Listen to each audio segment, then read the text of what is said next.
I didn't have a time problem. I had a systems problem. And my day, every single day, was running a system I hadn't consciously designed.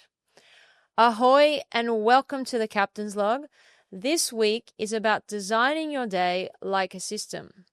Because your day is your system. And if you're overwhelmed, reactive, or foggy, it's likely not because of what you're doing, but how you're doing it.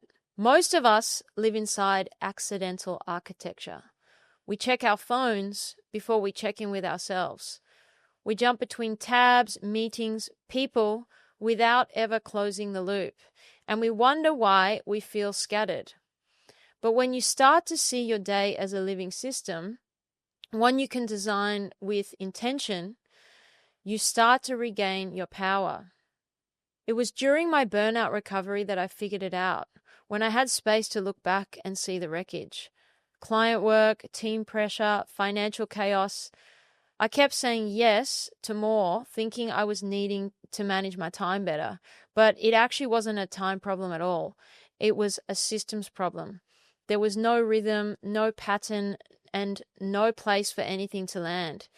And then it hit me. Every system is perfectly designed to get the results it gets.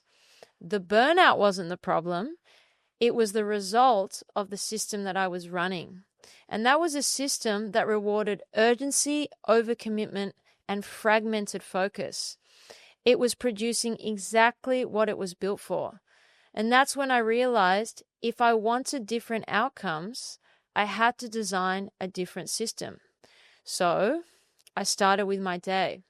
I treated it just like I would if I was to design a strategy sprint or a client workshop, on purpose. Even now, I have to watch how fast chaos creeps in.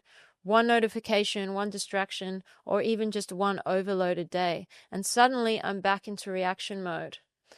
So I've been sitting with this question. What's the smallest loop I can re-architect to regain momentum? It's not about overhauling the whole week. It's just redesigning the handover between meetings or creating a shutdown ritual. The shift isn't big, it's systemic. I have guardrails in place to pull me back on course. This week, I've gone back to my containers. In the morning, I clear the noise, and after midday, I create before I respond. And in the afternoon, I do external calls or systems.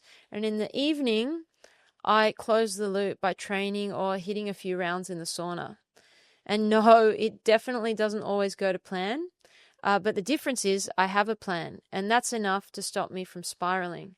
Because structure can really hold you when you get blown off course. So that's my compass this week.